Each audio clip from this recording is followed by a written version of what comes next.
वो अथ देवी सूक्तम्।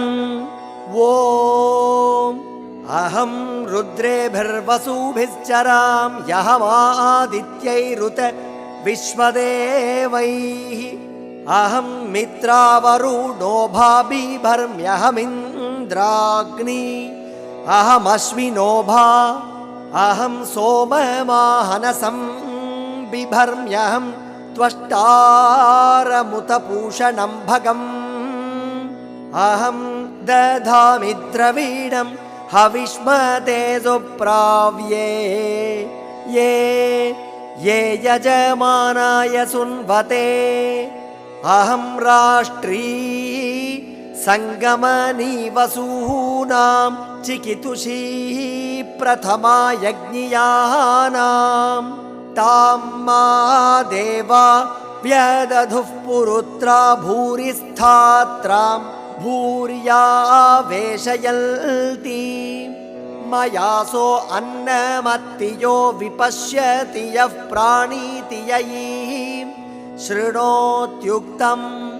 अमन्तवो मां तमुपक्षियन्ति श्रुतिश्रुतश्रद्धिवं ते वदामि।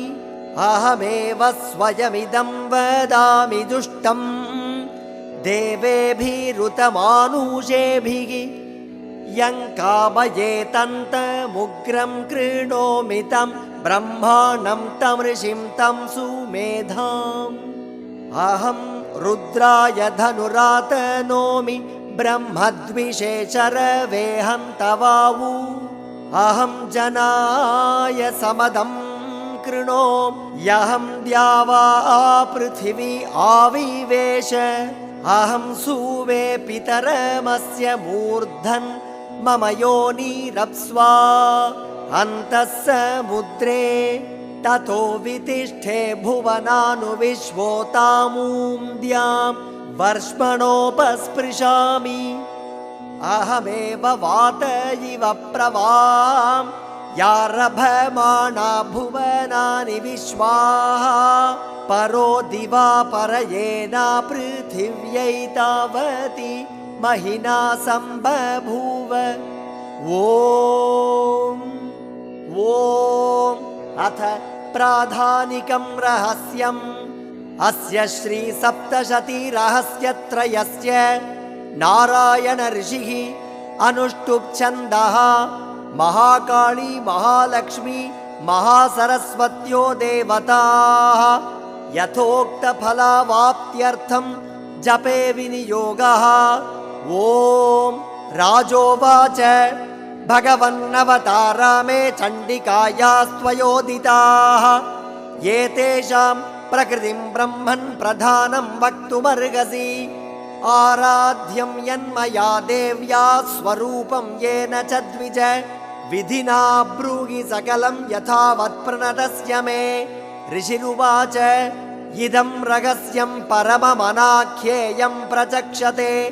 भक्तोऽसीति न मे किञ्चित् तव वाच्यं नराधिप।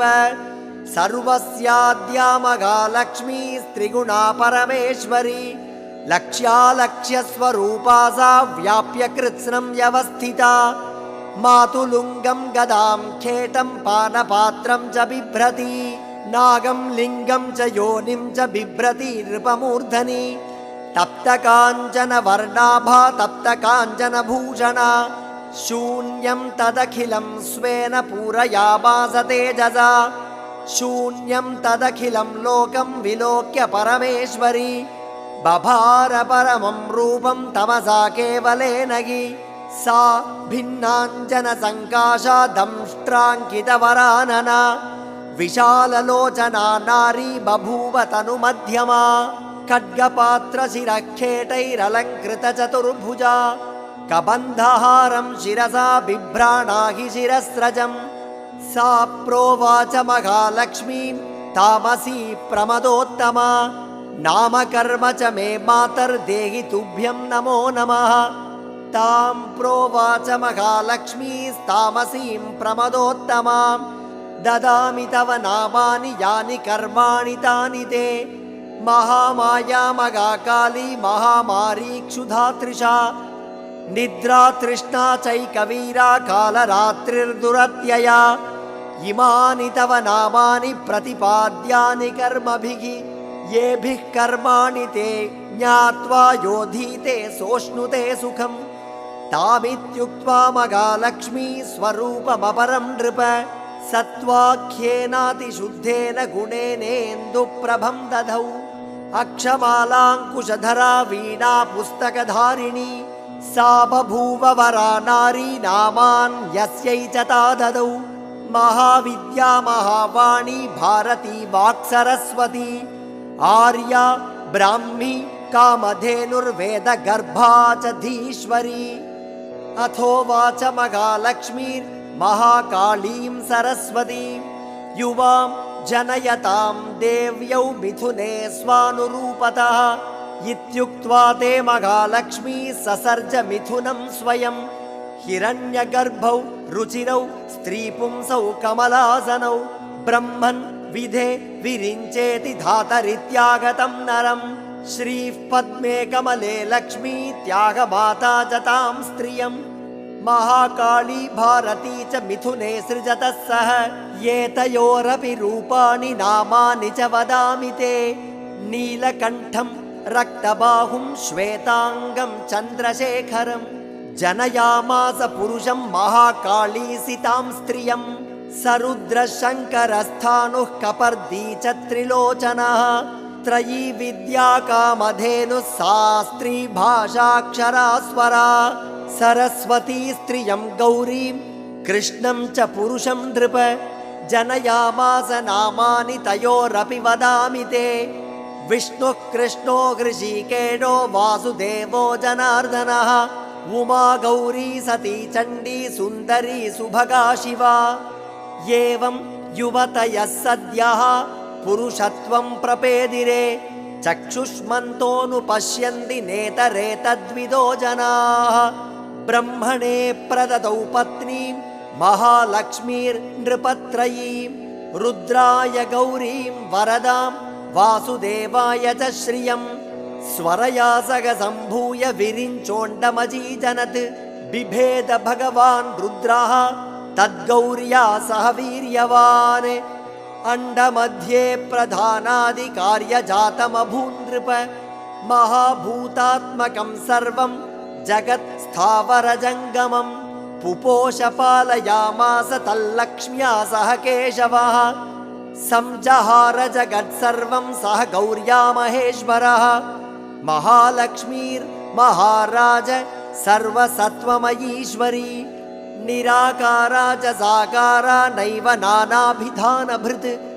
नामान्तरैर्निरूप्यैषा नाम्ना नान्येन केनचित् ॐ अथ वैकृतिकं रहस्यं ऋषिरुवाच त्रिगुणातामसी देवी सात्विकी या त्रिधोदिता सा शर्वा चण्डिका दुर्गा भद्रा भगवतीर्यते योगनिद्राघरे रुक्ता महाकाली तमो गुणा मधुकैटभनाशार्थं यातुष्टावाम्बुजासनः दशवक्त्रा दशभुजा दशपादाञ्जनप्रभा विशालया राजमाना त्रिंशल्लोचनमालया स्फुरद्दशनदंष्ट्रासा भीमरूपापि भूमिप रूपसौभाग्यकान्तीनां सा प्रतिष्ठा महाश्रियः खड्गबाणगदाशूलचक्रशङ्खभुषुण्डिभृत् परिगं कार्मुकं शीर्षं निस्योतत् रुधिरं ददौ येषा सा वैष्णवी माया महाकाली दुरत्यया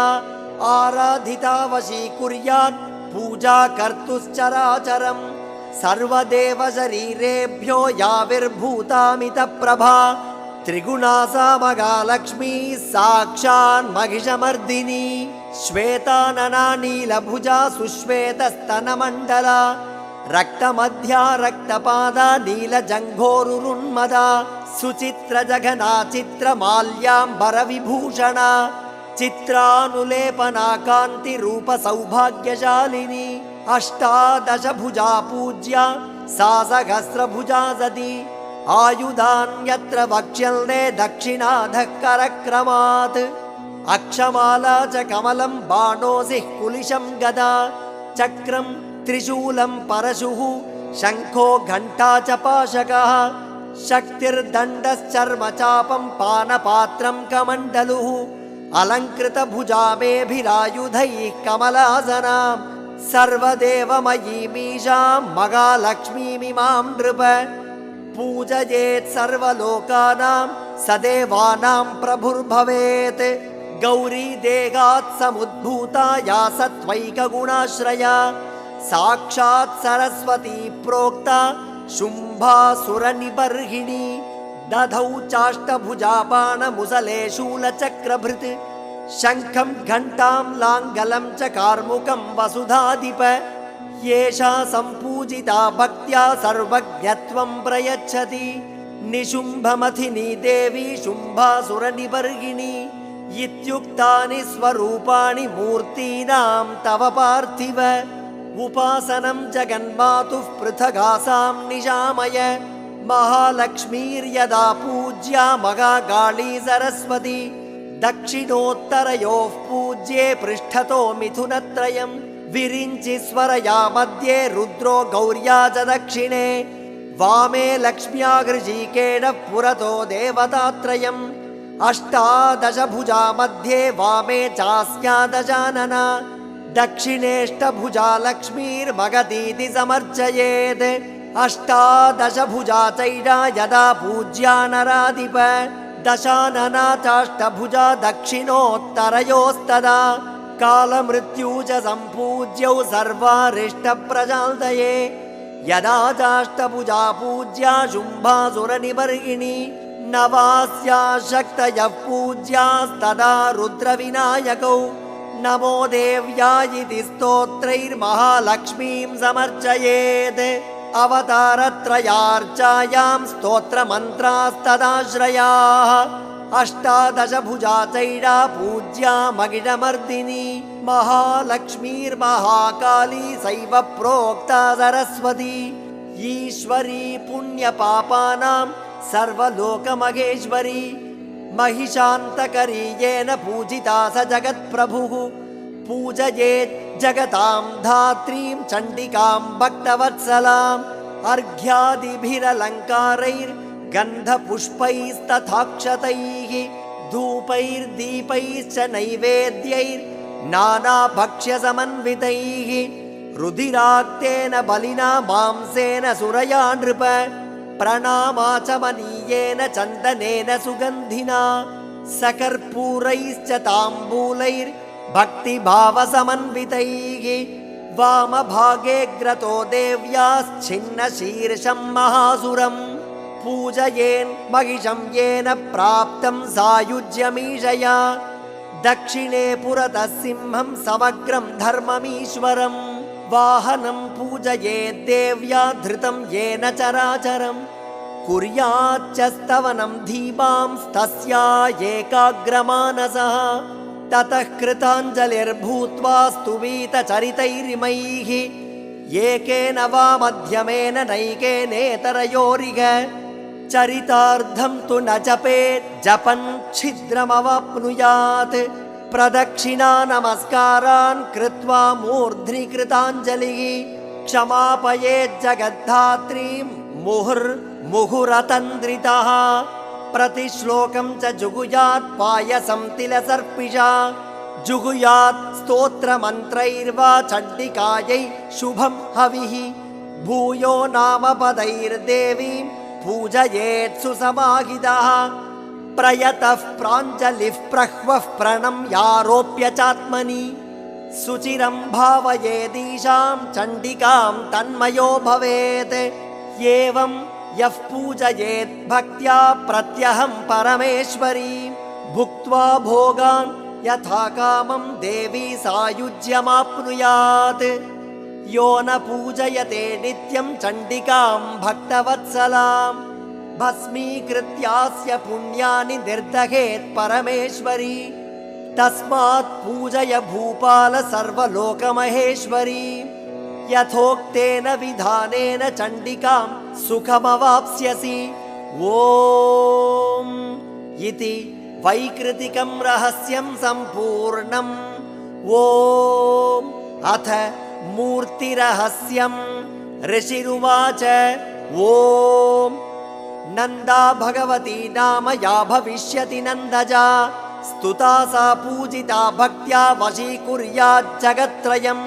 कनकोत्तमकान्तिः सा सुकान्ति कनकाम्बरा देवी कनकवर्णाभा कनकोत्तमभूषणा कमलाङ्कुशपाशाब्जैरलङ्कृतचतुर्भुजा इन्दिरा कमला लक्ष्मी सा श्रीरुक्माम्बुजासना या रक्तदन्तिका नाम देवी प्रोक्ता मया नघ तस्या स्वरूपं वक्ष्यामि शृणु सर्वभयापहम् रक्ताम्बरा रक्तवर्णा रक्तसर्वाङ्गभूषणा रक्तायुधा रक्तनेत्रा रक्तकेशातिभीषणा रक्ततीक्ष्णनखा रक्तदशना रक्तदन्तिका पतिं नारीवानुरक्ता देवी भक्तं भजेज्जनम् वसुधेव विशाला सा सुमेरुयुगलस्तनी दीर्घौ लम्बावति स्थूलौ तावतीव मनोहरौ कर्कशावति कान्तौ तौ सर्वानन्दपयोनिधि भक्तान् सम्पाययेत् देवी सर्वकामदुघौ स्तनौ खड्गं पात्रं च मुसलं लाङ्गलं च बिभर्ति सा आख्याता रक्तचामुण्डा देवी योगेश्वरीति च अनया व्याप्तमखिलं जगत्स्थावरजङ्गमम् इमां यः पूजयेत् भक्त्या सव्याप्नोति चराचरम् अधीतेय इमं नित्यं रक्तदन्त्या वपुस्तवम् तं सा परिचरेत् देवी पतिं प्रियमिवाङ्गना शाकम्भरी नीलवर्णा नीलोत्पलविलोचना गम्भीरनाभिस्त्रिवळि विभूषिततनूदरी सुकर्कशसमोत्तुङ्गवृत्तपीनघनस्तनी मुष्टिं शिलीमुखापूर्णं कमलं कमलालया पुष्पपल्लवमूलादिफलाढ्यं शाकसञ्चयम् काम्यानन्तरसैर्युक्तं क्षुत्रेन्मृत्युभयापहम् कार्मुकं च स्फुरत्कान्ति बिभ्रती परमेश्वरी शाकम्भरी शताक्षी सा सैव दुर्गा प्रकीर्तिता विशोका दुष्टदमनी शमनी दुरितापदाम् उमा गौरी सती चण्डी कालिका सा च पार्वती शाकम्भरीं स्तुवन् ध्यायन् जपन् सम्पूजयन् नमन् अक्षय्यमश्नुते शीघ्रमन्नपानामृतं फलम् भीमापि नीलवर्णा सा दंष्ट्रा दशनभासुरा विशाललोचना नारी वृत्तपीनपयोधरा चन्द्रहासं च डमरुं शिरः पात्रं च बिभ्रति एकवीरा कालरात्रिः सैवोक्ता कामदा स्तुता तेजो मण्डल दुर्धर्षा भ्रामरी चित्रकान्तिभृत् चित्रानुलेपना देवी चित्राभरणभूषिता चित्रभ्रमरपाणिः सा महामारीति गीयते इत्येता मूर्तयो देव्या याख्याता वसुधाधिप जगन्मातुश्चण्डिकायाः कीर्तिताः कामधेनवः इदं रहस्यं परमं न वाच्यं कस्यचित् त्वया व्याख्यानं दिव्यमूर्तीनामभीष्टफलदायकम् तस्मात् सर्वप्रयत्नेन देवीं जप निरन्तरम् सप्तजन्मार्जितैर्घोरैर्ब्रह्महत्यासमैरपि पाठमात्रेण मन्त्राणां मुच्यते सर्वकिल्बिषैः देव्या ध्यानं मयाख्यातं गुह्यात् गुह्यतरं मगध तस्मात् सर्वप्रयत्नेन सर्वकामफलप्रदम् एतस्यास्त्वं प्रसादेन सर्वमान्यो भविष्यसि सर्वरूपमयी देवी सर्वं देवीमयं जगत् अतोऽहं विश्वरूपां तां नमामि परमेश्वरीम् ॐ इति मूर्तिरहस्यं सम्पूर्णम् ॐ अथ क्षमा प्रार्थना अपराधसहस्राणि क्रियन्ते हर्निशं मया दासोऽयमिति मां मत्वा क्षमस्व परमेश्वरि आवाहनं न जानामि न जानामि विसर्जनम् पूजां चैव न जानामि क्षम्यतां परमेश्वरी मन्त्रहीनं क्रियाहीनं भक्तिहीनं सुरेश्वरी यत्पूजितं मया देवी परिपूर्णं तदस्तु मे अपराधशतं कृत्वा जगदम्बेति चोच्चरेत् यां गतिं समवाप्नोति न तां ब्रह्मादयः सुराः सापराधोऽस्मि शरणं प्राप्तस्त्वां जगदम्बिके इदानीमनुकम्प्योऽहं यथेच्छसि तथा कुरु अज्ञानात् विस्मृतेर्भ्रान्त्या यन्न्यूनमधिकं कृतं तत्सर्वं क्षम्यतां देवी प्रसीद परमेश्वरी कामेश्वरि जगन्मातः सच्चिदानन्दविग्रहे गृहाणार्चामि मां प्रीत्या प्रसीद परमेश्वरी गुह्यातिगुह्यगोप्त्री त्वं गृहाणास्मत्कृतं जपं सिद्धिर्भवतु मे देवी त्वत्प्रसादात् सुरेश्वरी ॐ श्रीदुर्गार्पणमस्तु। ॐ